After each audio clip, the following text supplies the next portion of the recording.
dan berkata, mengertikah kamu apa yang telah kuperbuat kepadamu? Nanti hari Minggu saya ngomong ini lebih dalam.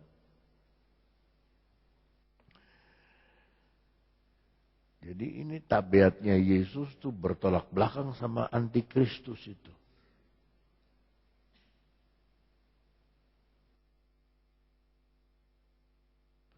Dia mah anti aja. Dia anti lihat saudara senang. Dia anti lihat saudara diberkati. Dia anti lihat saudara sehat. Dia anti lihat saudara itu sukses. Dia anti. Dia emang gak senang. Dia mau pencuri, pembunuh. Kan suka bohong. Yohanes 8 ayat 44. Yohanes 8 ayat 44.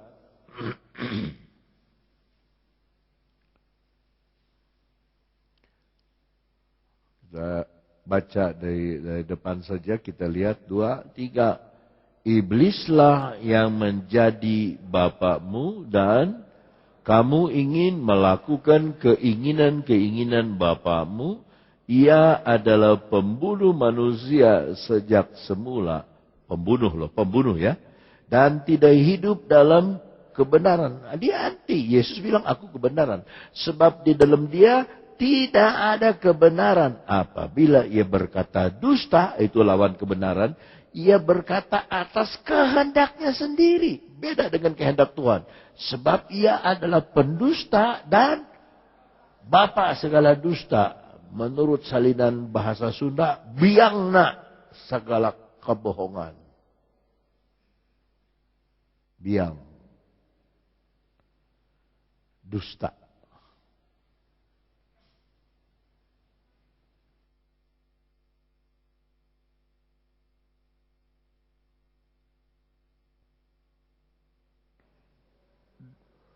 Makan sama-sama, tapi mereka bukan dari kita loh. Ya. Lagi makan sama-sama loh. Iblis bisik sama Yudas. Jadi Yudas buka hati sama iblis. Yesus duduk sebelah dia. Sebab Yesus bilang, siapa yang aku celupkan rotiku kepadanya? Berarti dekat sama Yesus. Dekat sama Yesus.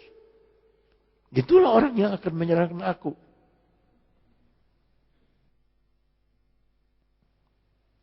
Ya Tuhan.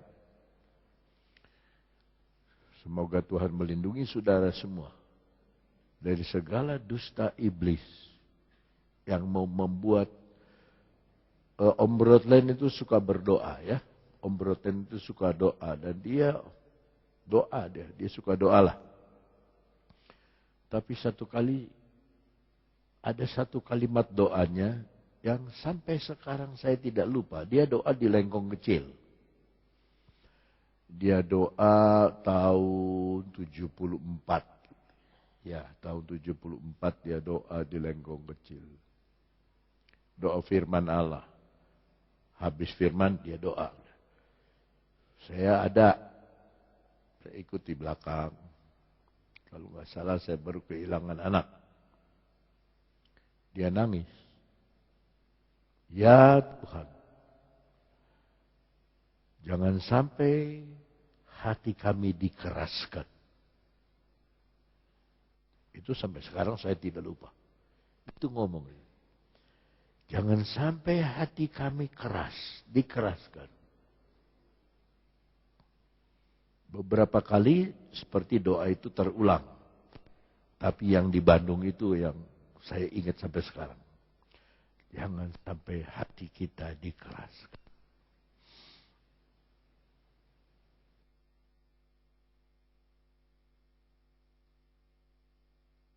Saudara mau lembut seperti Tuhan Yesus?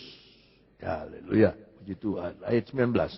Memang mereka berasal dari antara kita, tapi mereka tidak sungguh-sungguh termasuk pada kita. Sebab jika mereka sungguh-sungguh termasuk pada kita, kata sungguh-sungguh tidak ada dalam bahasa Inggris, tetapi berkesinambungan.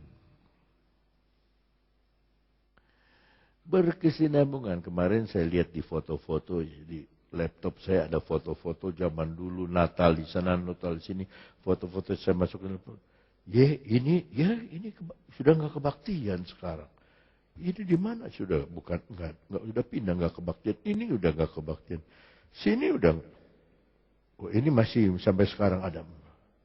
Tidak berkesinambungan. Dalam bahasa Indonesia dipakai kata sungguh-sungguh. Dalam bahasa Inggris, they would have continued terus-menerus with us. But they went out. Tetapi mereka keluar. That they might be made manifest. Supaya menjadi nyata. Bahwa tidak semua mereka sungguh-sungguh termasuk pada kita.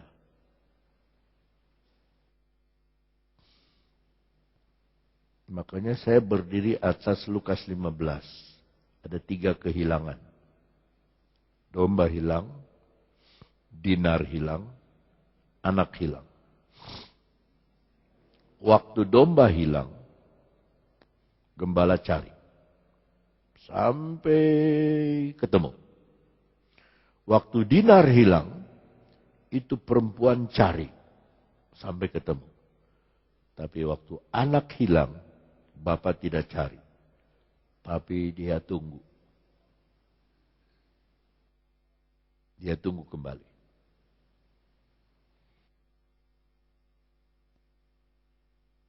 Kalau kualitas saudara masih domba, saya cari. Kalau kualitas saudara hanya hiasan seperti dinar, saya cari. Tapi kalau kualitas saudara sudah jadi anak Allah, saya tidak cari. Saya tunggu. Allah juga tidak akan cari. Dia tunggu kapan kita balik. Ayat terakhir. 1 Korintus 11.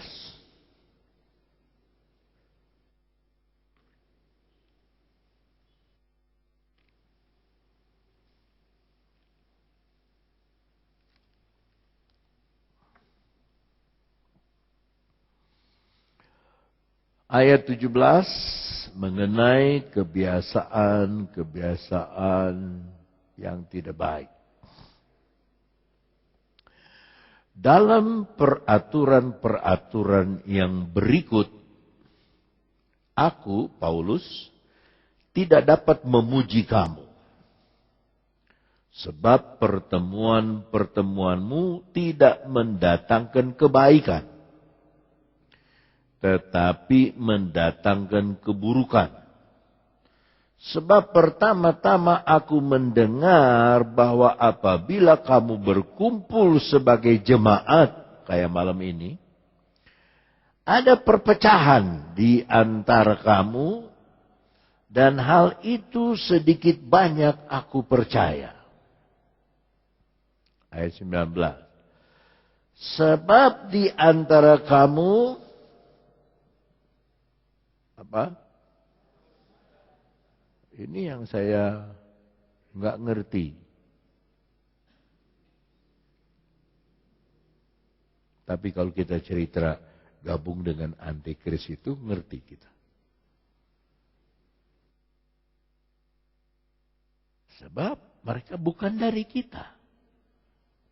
Mereka ikut makan, tapi mereka buka hati sama iblis. Mereka keluar untuk menyatakan diri bahwa mereka bukan dari kita. Sebab di antara kamu harus ada perpecahan, supaya nyata nanti siapakah di antara kamu yang tahan uji. Kalau bahasa Inggris indah sekali ayat ini, ayatnya yang ke-19. Karena harus juga ada beberapa faksi. Ada faksi-faksi. Faksi Paulus, faksi Kristus, faksi Apolos dan sebagainya. Ya. Among you, that those who are approved, mereka yang lulus, mereka yang baik, Mereka yang approve baik, yang kualitasnya tulen beras Cianjur, tidak dicampur beras Ciranjang, tulen kelihatan.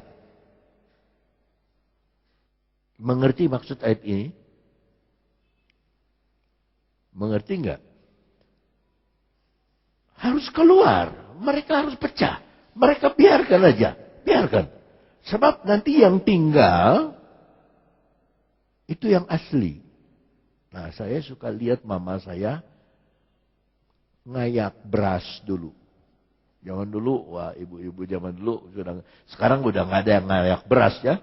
Beras langsung dari plastik langsung dimasak. Jadi dulu enggak diayak, sebab banyak debunya. Waktu diayak ini, saudaraku, diayaknya ke depan. Dan itu debu-debu sama gabah-gabah itu dibuang. Oh, di bawah sudah ayam-ayam sudah siap, dibuang. Waduh, dibuang. Berhenti dulu, mama saya ambil dulu tuh gabah-gabah di pinggir, diayak lagi.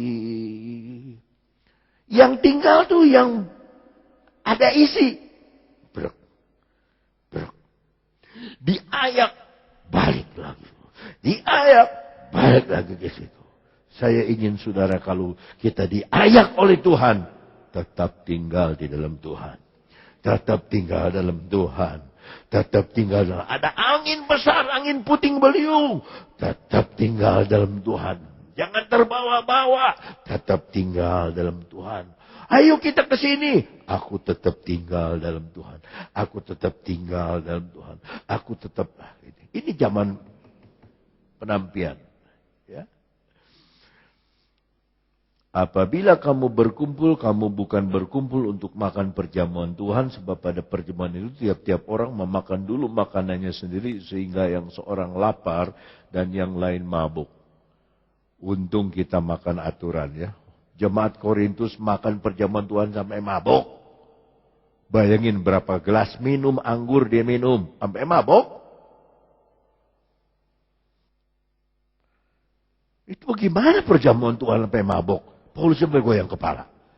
Ini gimana? Ada yang lapar? Di rotinya kayaknya gede juga. Untuk hari ini kita dapat nasi kuning. Tidak akan kita mabuk dengan nasi kuning. Tapi zaman dulu roti. Wah, ada yang lapar. Ada yang miskin gak kebagian. Yang minum glokek. Bukan perjamuan Tuhan. Berebutan begitu bukan. Jadi harus nunggu. Apakah kamu tidak mempunyai rumah sendiri untuk makan dan minum? Atau maukah kamu menghina jemaat Allah dan memalukan orang yang tidak punya apa-apa? Apakah yang kukatakan kepada kamu memuji kamu? Dalam hal ini aku tidak memuji kamu. Jadi tunggulah seorang akan yang lain. Ya. Ayat 33. Sama-sama kita baca, pelan-pelan bacanya. 2, 3. Karena itu, saudara-saudaraku, jika kamu berkumpul untuk makan, nantikanlah olehmu seorang akan yang lain. Berkali-kali saya udah bilang, kalau bubaran, anak muda jangan dulu turun. Biarkan dulu orang-orang tua turun dulu. Man-manlai. Pelan-pelan turun. Baru anak muda. Didesak-desak weh. Hayuh. Ya. Tapi puji Tuhan sekarang tidak usah berdesak-desak. Ada cukup nasi kuning. Sebab huruf juga sudah kuning, saudara. Ya. Puji Tuhan, mari kita berdiri bersama-sama.